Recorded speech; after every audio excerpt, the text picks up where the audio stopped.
अच्छा, मैंने वो देखा कि वो भी इनका ही है कि जो दोबारा जन्म होता। तो उसमें ये बता रहे थे कि जो अगर आपने एक जन्म में आपने कुछ अच्छा किया है ना, तो उसका फल आपको दूसरे नेक्स्ट जन्म में मिलेगा।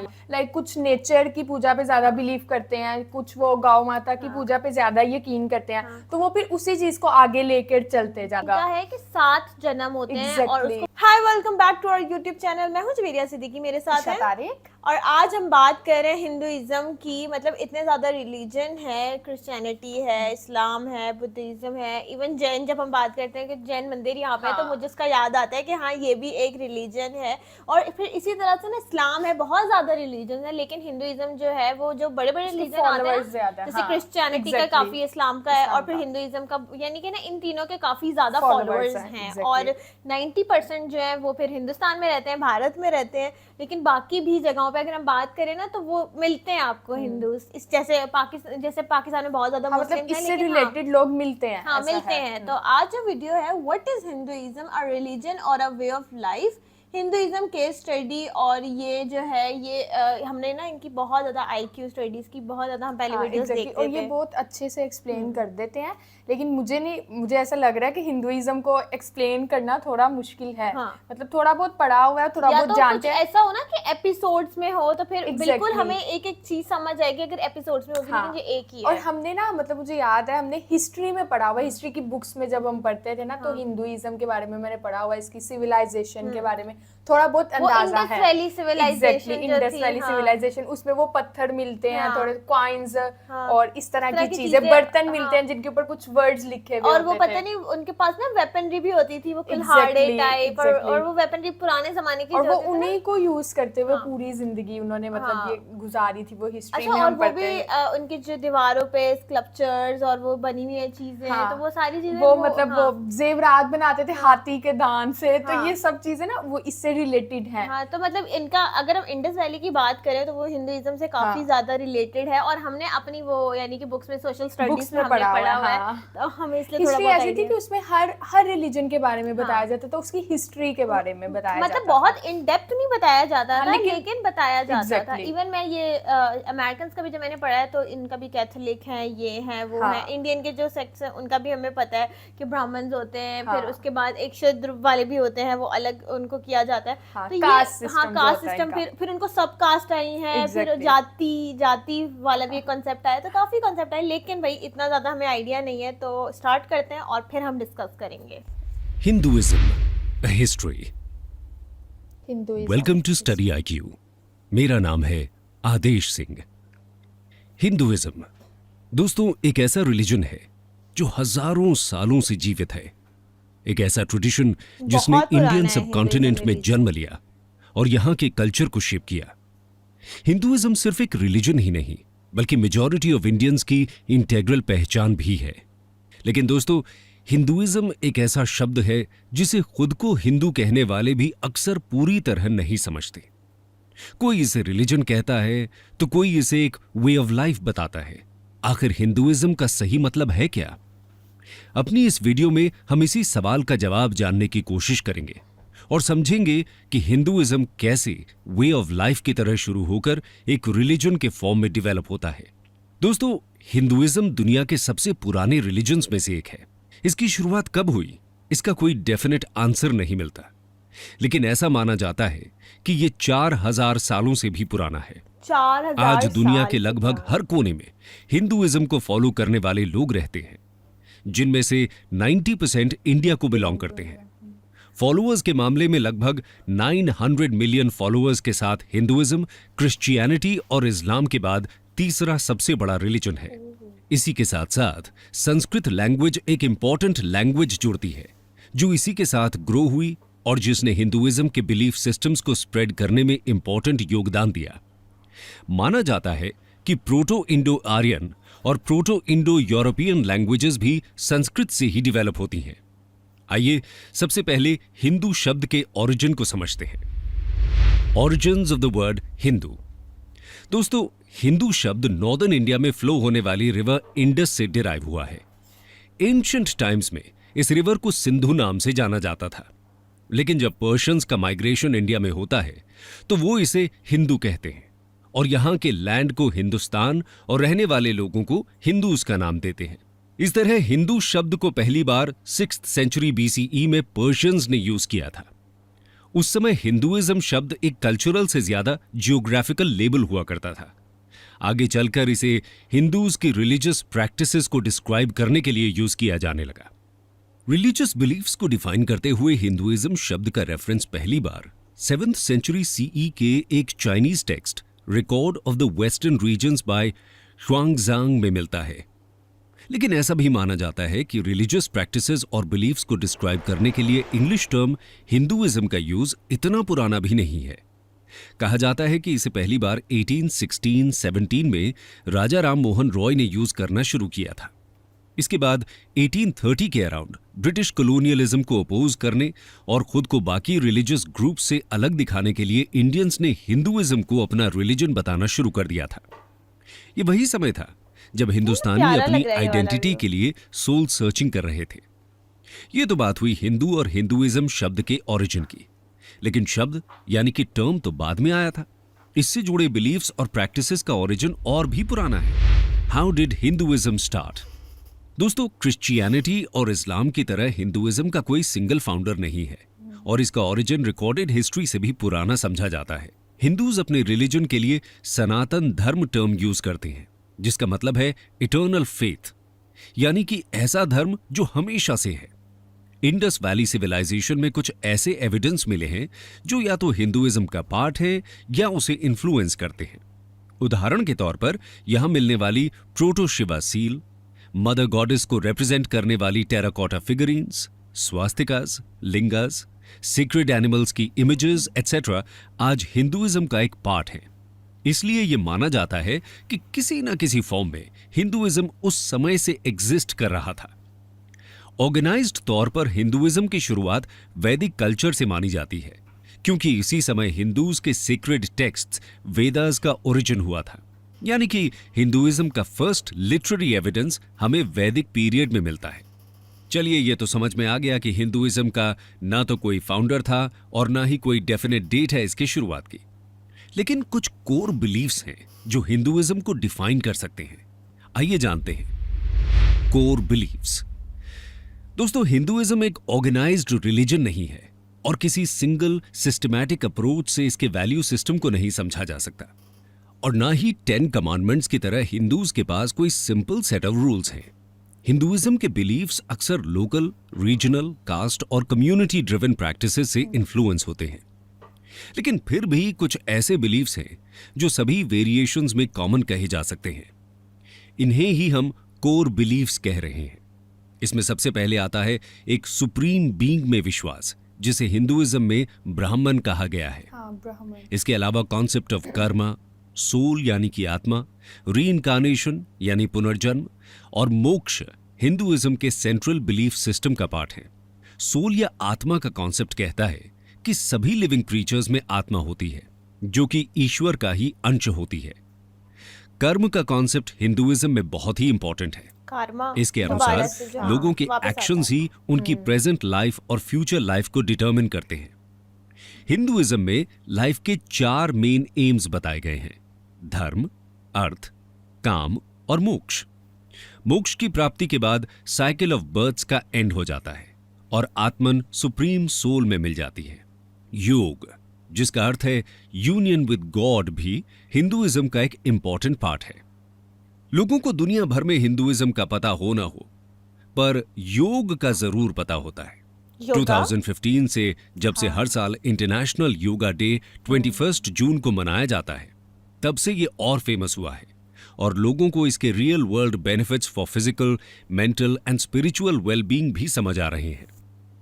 आइए अब हिंदुइज्म के मेजर गॉड्स और सीक्रेट टेक्स्ट्स की बात करते हैं। Major gods, secret texts and different sects.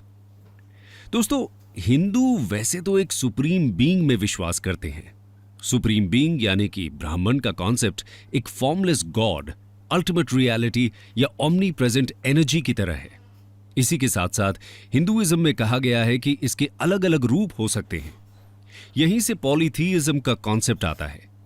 Hinduism के अनुसार सब कुछ ईश्वर का ही एक अंश है और ये फॉर्म्स एंड अवतार्स मनुष्यों का भला करने के लिए लिए जाते हैं। इसी के साथ साथ हिंदू नेचर वर्शिप भी करते हैं। हिंदुइज्म में प्लांट्स से लेकर एनिमल्स तक सबकी पूजा होती है। नेचर वर्शिप करने के पीछे साइंटिफिक रीजंस भी हैं, जैसे कि हिंदुइज्म में बैनियन ट्री की वर्शिप का कॉन्सेप्ट है और हम सभी जानते हैं कि ये ट्री 24 घंटे ऑक्सीजन देता है। यानी कि हिंदुइज्म के फॉलोअर्स भी इस ट्री की इंपॉर्टेंस को जरूर समझते थे। इसी तरह मेडिसिनल वैल्यू वाले तुलसी प्लांट, आंवला यानी कि इंडियन गूसबेरी जैसे ट्रीज को भी पूजा जाता है। कोरोना के समय जब विटामिन सी को अच्छे से लेने की सलाह दी गई, तब हम सब ने आंवला का सेवन और शुरू कर दिया। आयुर्वेद इसे सुपर फूड बुलाता है और हमें हर रोज इसे लेने की सलाह भी देता है। इसके अलावा वैदिक पीरियड में जहां इंद्र को मेजर गॉड की तरह पूजा जाता था, वहीं लेटर पीरियड में ट्रिनिटी का कॉन्सेप्ट डेवलप होता है। इसके अनुसार 3 मेजर गॉड्स हैं, Brahma the creator, Vishnu the preserver and Shiva the destroyer. Hinduism में फेमिनिन एनर्जी को भी वर्शिप किया जाता है। इसे गॉडेस शक्ति माना गया है और किसी दूसरे मेजर रिलीजन में गॉड को फेमिनिन फॉर्म में वर्शिप करने का कॉन्सेप्ट नहीं दिखता।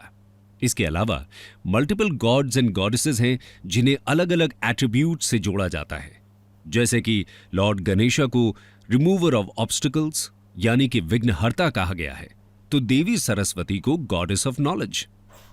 जिस तरह हिंदुइज्म का कोई सिंगल फाउंडर नहीं है, ठीक उसी तरह बाइबल या कुरान के जैसे कोई सिंगल बुक भी हिंदुइज्म को रिप्रेजेंट नहीं करती, बल्कि मल्टीपल टेक्स्ट्स हैं जो हिंदुइज्म में सीक्रेट माने गए हैं। इसमें सबसे पुराने हैं 4 वेदास, ऋग्वेद, यजुर्वेद, सामवेद और अथर्ववेद। हिंदू मान्यता के अनुसार Books हैं। वेदास इटर्नल ट्रूथ को रिप्रेजेंट करते हैं और खुद ईश्वर ने इन्हें सेजेस यानी ऋषिज को रिवील किया था। इसके अलावा उपनिषद्स, पुराणास, एपिक्स, रामायण एंड महाभारत और भागवत गीता हिंदूज की मेजर होली बुक्स हैं। बाकी रिलीजन्स की तरह हिंदूज के भी डिफरेंट सेक्ट्स देखने को मिलते हैं। इसमें 4 मेजर सेक्ट्स हैं, वैष्णव, शैव, शक्त और स्मर्तस। वैष्णव लॉर्ड विष्णु को वर्शिप करते हैं, शैव लॉर्ड शिवा को और शक्त देवी शक्ति को। वहीं स्मर्ता ट्रेडिशन में 5 डेटीज को एक सुप्रीम बीइंग का पार्ट मानकर वर्शिप किया जाता है। इनके अलावा और भी बहुत सारे सेक्ट्स और सब सेक्ट्स हिंदुइज्म का पार्ट हैं। हिंदुइज्म में मल्टीपल सेक्ट्स का डेवलपमेंट तो हुआ है, लेकिन बड़ी बात यह है कि इनके डेवलपमेंट में कोई हिंसा यानी वायलेंस देखने को नहीं मिलती। सभी सेक्ट्स एक दूसरे के साथ पीसफुली कोएग्जिस्ट करते आए हैं। इसकी बड़ी वजह यह है कि सभी हिंदू सेक्ट्स के कोर बिलीफ्स सेम ही हैं और फिलोसॉफिकल बेसिस पर ये एक दूसरे को काउंटर नहीं करते। एक दूसरे के एग्जिस्टेंस को सेक्ट्स रेडिली एक्सेप्ट करते हैं, क्योंकि टॉलरेंस हिंदुइज्म का एक कोर बिलीफ है। यह तो बात हुई हिंदूज के रिलीजियस बिलीफ्स, उनके गॉड्स और मेजर टेक्स्ट्स की। अब हिंदुइज्म के साथ इवॉल्व हुए सोशल सिस्टम के बारे में बात करते हैं। Evolution of Hindu social systems. दोस्तों, हिंदुइज्म में सोशल ऑर्डर की फाउंडेशन वर्ण सिस्टम से बनती है। वर्ण सिस्टम का ओरिजिन ऋग्वेद के पुरुष सूक्त में मिलता है। इसके अनुसार सोसाइटी को 4 वर्णास में डिवाइड किया गया है, ब्राह्मण्स, क्षत्रियस, ये वैश्यस मुझे और पता है, इसका शूद्रस। तो मुझे आइडिया है। ये डिवीजन कर्म के बेसिस पर किया गया था, जिसमें इंटेलेक्चुअल और स्पिरिचुअल एक्टिविटीज में काम करने वालों को ब्राह्मण कहा गया, पब्लिक को प्रोटेक्ट करने वाले यानी कि वॉरियर क्लास को क्षत्रियस, स्किलफुल प्रोड्यूसर्स को वैश्यस की कैटेगरी में रखा गया और अनस्किल्ड ये लेबरर्स caste को में आ जाता है शूद्रस बोला गया।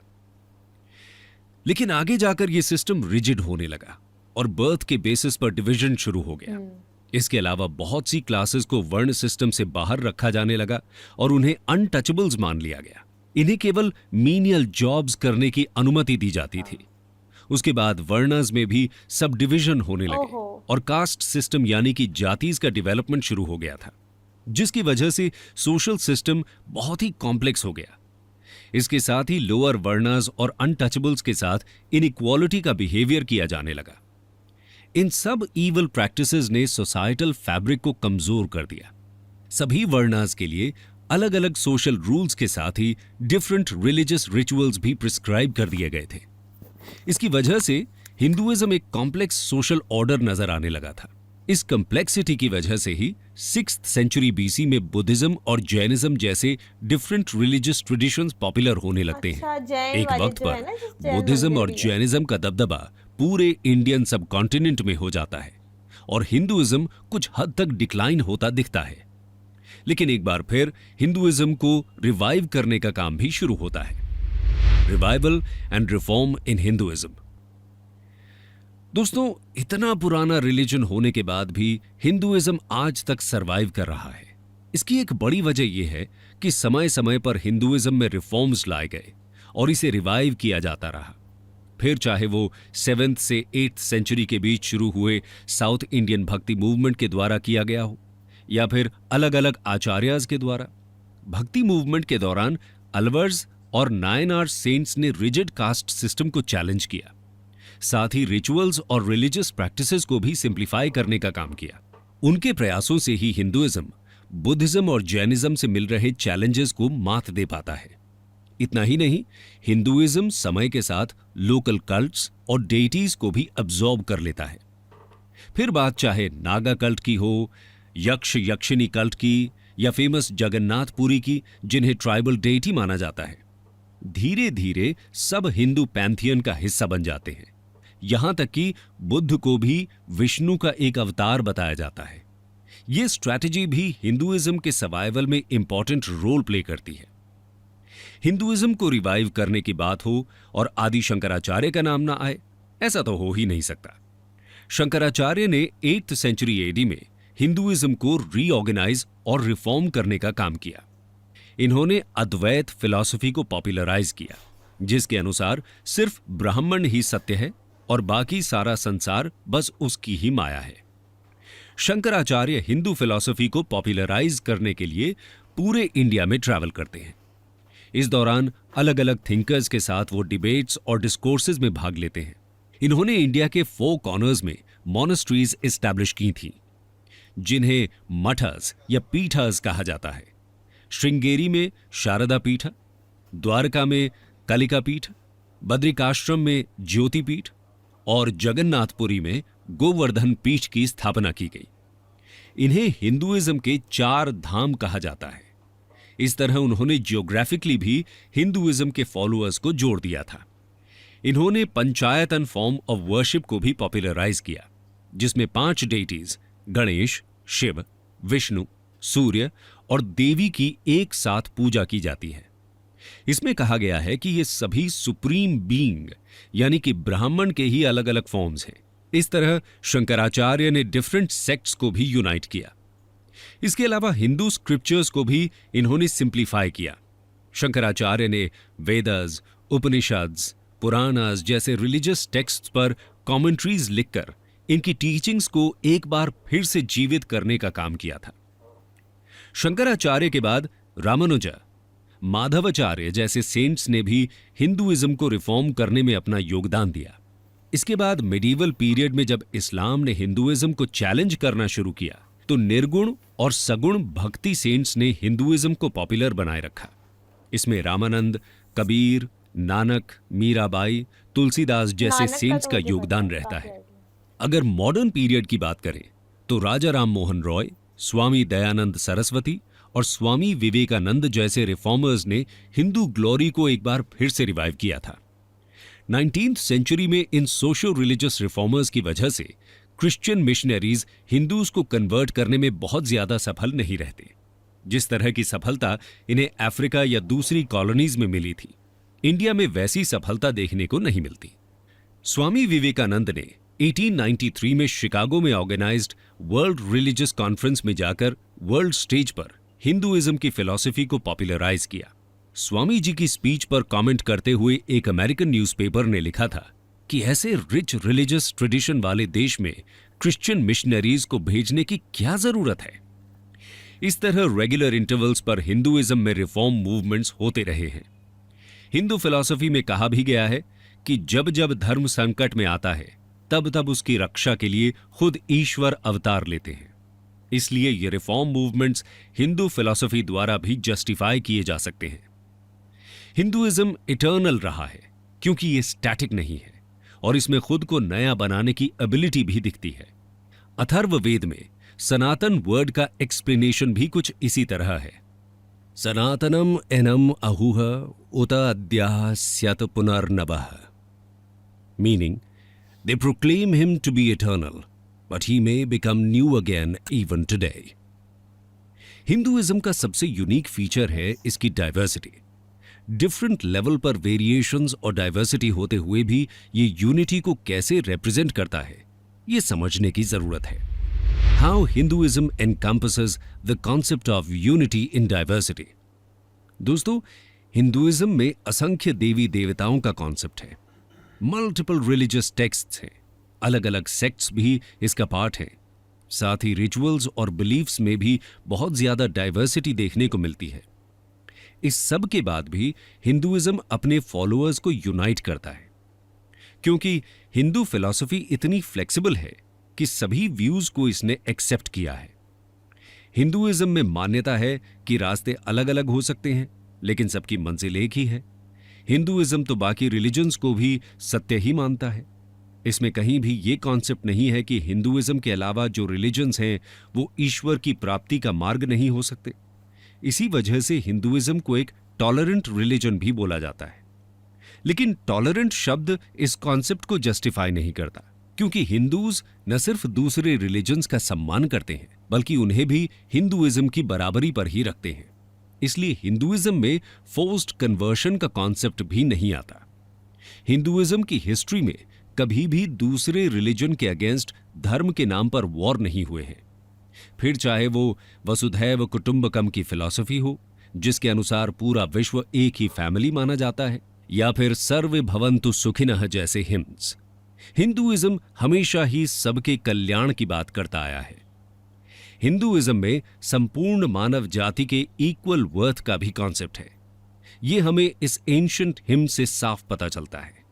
अज्येष्ठसु अकनिष्ठसु इति संभ्रात्रो वहादुहु सौभाग्य, जिसका मतलब है कि no one is superior, none inferior, all are brothers marching forward to prosperity. यही वजह है कि आप चाहे शिव की पूजा करते हो या कृष्ण की, या फिर देवी के भक्त हो, या शायद किसी की पूजा ही ना करते हो, लेकिन फिर भी आप खुद को हिंदू कह सकते हैं।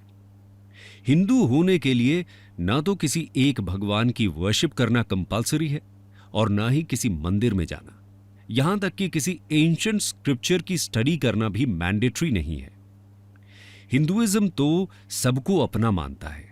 अगर आप खुद को हिंदू मानते हो तो आप एक हिंदू ही हो, फिर चाहे कितनी भी डाइवर्सिटी आ जाए, हिंदुइज्म आपको उसके 900 मिलियन से ज्यादा फॉलोअर्स के साथ यूनाइट कर ही देता है। कंक्लूजन। दोस्तों, जैसे हमने देखा कि बाकी रिलीजन्स की तरह ना तो हिंदुइज्म के पास कोई सिंगल फाउंडर है, ना कोई सिंगल टेक्स्ट और ना ही कोई सिंगल गॉड। इसीलिए इसे ट्रेडिशनल रिलीजन की डेफिनेशन में समझ पाना मुश्किल होता है। एक रिलीजन से ज्यादा ये अ वे ऑफ लाइफ की तरह डेवलप होता है। लेकिन समय के साथ दूसरे रिलीजन्स का डेवलपमेंट शुरू होता है और ये सभी हिंदू वे ऑफ लाइफ को चैलेंज करते हैं। इन्हीं को काउंटर करने के लिए और इनके कंपटीशन में हिंदुइज्म एक रिलीजन की फॉर्म लेने लगता है। हिंदू परंपरा के अनुसार अपने धर्म को सनातन धर्म कहा गया है और धर्म शब्द की परिभाषा रिलीजन से अलग भी बताई जाती है। धर्म का मतलब एक सेट ऑफ रूल्स माना गया है और सनातन धर्म का मतलब हुआ ऐसे रूल्स जो हमेशा ही वैलिड रहते हैं। बाकी रूल्स एंड लॉज तो समय और कंडीशंस के अकॉर्डिंग चेंज होते रहते हैं, लेकिन जो हमेशा चलता रहे वही है सनातन धर्म। दोस्तों, हिंदुइज्म को एक वीडियो में समझा पाना तो नामुमकिन जैसा टास्क है। फिर भी हमने कोशिश की है कि आपको हिंदुइज्म की मूल बातों से परिचित कराया जाए। अगर आपको हमारी ये कोशिश अच्छी लगी हो तो कमेंट सेक्शन में जरूर बताएं और ये वीडियो अपने फ्रेंड्स और फैमिली के साथ शेयर करना ना भूलें। Thank you and God bless. Okay, मतलब ये जो वीडियो है इसमें जो चीजें बताई थी ना, जो स्टार्टिंग में कार्मा जो इन्होंने बताया, हाँ, और ये exactly, सारी चीजें soul जो system सोल जो है, सिस्टम अच्छा, बताया। अच्छा, मैंने वो देखा कि वो हाँ। भी इनका ही है कि जो दोबारा जन्म होता है, वो भी इनकारनेशन, हिंदुइज्म का ही इनकारनेशन, हाँ, कॉन्सेप्ट है कि उनका- दोबारा जन्म हाँ, होगा। इनका है कि 7 जन्म होते हैं और Exactly. उसको पुनर्जन्म पुनर्जन्म उसको कहते हैं। और उसमें एक और ये वाला कॉन्सेप्ट भी है जो कि मैं पॉडकास्ट वगैरह से ना काफी आजकल मिल जाती है इन्फॉर्मेशन, लेकिन मुझे ये भी होता है कि यार ये मिस इन्फॉर्मेशन ना। तो उसमें ये बता रहे थे कि जो अगर आपने एक जन्म में आपने कुछ अच्छा किया है ना तो उसका फल आपको दूसरे Next जन्म में जन्म में मिलेगा। मिलेगा। लेकिन अगर आपने एक जन्म में कुछ पाप किए तो उसकी जो वो चीज होगी ना कि कार्मा कहते हैं ना, Karma will hit you back, तो वो आपको आपके साथ बुरा होगा दूसरे हाँ, जन्म में। तो हाँ। ये वाला कॉन्सेप्ट उनका है इनकारनेशन का। एग्जैक्टली और अभी ये जो वर्ड है कार्मा, ये हाँ, वैसे ये ही तो- बहुत पॉपुलर हो गया हुआ है, हर वीडियो हाँ। में या हर इंसान के मुंह से सुनने को हाँ। मिलता है, तो इसके बारे में काफी हाँ, तो अंदाजा है। कार्मा और जब हम बात करते हैं ना कि पाकिस्तानी जब बात करते हैं या जो मुस्लिम बात करते हैं वो हाँ। कहते हैं मकाफाते मकाफाते अमल, मकाफाते exactly. Amal is a thing कि अगर आपने किसी के साथ बुराई की है तो आपके साथ बुरा सेम होगा। लाइक कार्मा, हाँ, लाइक तो आपने अच्छाई हमारे की है तो words अच्छा में, होगा। कभी exactly. तुम्हारे साथ हुआ है कि तुमने किसी के साथ अच्छा किया और तुम्हारे साथ फौरन ही कुछ अच्छा हो गया? हाँ, बहुत बार होता है ऐसा, मतलब कभी ऐसा होता है ना, बाहर निकले किसी हाँ। ने, मतलब वो होते हैं ना मांगने वाले हाँ, होते हैं, हाँ। किसी को पैसे दिए तो एक सुकून मिल जाता है और पता होता है कि भाई यार अब दिन अच्छा लग अच्छा रहा है, हाँ, गुजरेगा। हाँ, अच्छा और लग- बाकी ऐसा होता है कि पुरसुकून सा दिन गुजरता है और कहीं ना कहीं से हमें मुनाफा हो जाता है, मुनाफा ऐसा होता है। अच्छा, Return होता है। मैंने देखा है कि अगर मैंने किसी के बारे में कभी बुरा सोचा है ना तो मेरे साथ बुरा होता है, इसलिए मैं बुरा नहीं सोचती किसी के लिए। लेकिन मैंने ये भी देखा है कि जब मैं करती हूँ ना कि अपने दोस्तों की या किसी के बारे में कुछ अच्छा कर दिया हाँ, किसी के साथ, किसी के लिए बारे में सोच हाँ, लिया, तो कोई अगर मैंने किसी एक दोस्त के बारे में अच्छा सोचा है ना या किसी के लिए कुछ कर दिया है थोड़ा बहुत, जितनी भी अपनी कैपेसिटी है, तो मेरे साथ जो कोई और दोस्त होगी वो मेरे लिए कुछ कर देगी, यानी कि वो अपनी कैपेसिटी में return आ जाता है, आ exactly. जाता है। तो ये कार्मा वाला हाँ। तो ये तो हमारे रिलीजन में भी है, वो हिंदुइज्म में भी हिंदुइज्म है, में और भी ये आई थिंक ये हर रिलीजन में, क्रिश्चियनिटी में, हर रिलीजन में कार्मा वाला कॉन्सेप्ट है, Exactly. सोल वाला कॉन्सेप्ट भी हाँ। है। लेकिन ये इनकारनेशन वाला ये हाँ, हिंदू का और एक मैं वो है देख रही aspect। थी कि लाइक हिंदुइज्म में एक प्रॉपर बुक नहीं है, लाइक हम्म। जैसे क्रिश्चियंस में है, मुस्लिम्स में है, हम बाइबल प्रॉपर है, हाँ, बुक पे कुरान यकीन है, रखते हैं, लेकिन उनकी काफी सारी बुक्स हैं और वो ज्यादातर यकीन अपने फोर फादर्स पे करते हैं, लाइक जो वो करते आ रहे, ट्रेडिशनली जो चलता आ रहा है ना, वो भी आगे आगे अच्छा, मैं वही ये करते देख जा रही रहे होती हैं। हूँ कि जब हम रिलीजन्स की बात करते हैं तो ये बहुत कॉम्प्लेक्स सा टॉपिक है, क्योंकि उनका रिलीजन भी बहुत पुराना है और वो कब से चलता आ रहा है, Exactly, तो 4000 हाँ, years और उनके back, हाँ। कितने मतलब वो जो उनके होते हैं कि कितने अवतार हैं, शिव जी हैं, फिर Exactly, उनके exactly. कृष्ण, मतलब डिफरेंट अवतार हैं, फिर वो यानी कि ना आहिस्ता आहिस्ता वो आगे उनके चल रहे हैं, यानी कि और उनके- मुझे ऐसा हाँ, मतलब हर कोई ना हाँ। एक स्पेसिफिक पे ज्यादा बिलीव करता हाँ। है, लाइक कुछ नेचर की पूजा पे ज्यादा बिलीव करते हैं, कुछ वो गौ माता की हाँ। पूजा पे ज्यादा यकीन करते हैं, हाँ। तो वो फिर उसी चीज को आगे लेकर चलते जाते हैं। तो ओवरऑल जो थी वीडियो बहुत मजे की थी, बहुत ज्यादा चीजें समझ भी आई हैं, लेकिन मेरा ख्याल है कि कुछ एपिसोड्स वगैरह अगर हमें मिले Exactly. तो हमें थोड़ी जरा ना इन detailing डेप्थ में भी video. समझ आ जाएगी। लेकिन बहुत मजे की वीडियो, इन्होंने बहुत अच्छा कवर किया है। आप बताएं आपको कैसी लगी, और कोई इन्फॉर्मेशन अगर हमने गलत दे दी है या हमने कुछ गलत लफ्ज बोल दिया, प्रोनाउंस गलत कर दिया, तो वो आप हमें कमेंट बॉक्स में बता सकते हैं। लाइक करें, शेयर करें और देखते रहें इनसाइड रिएक्शन। Take care. ये 21 मिनट की थी।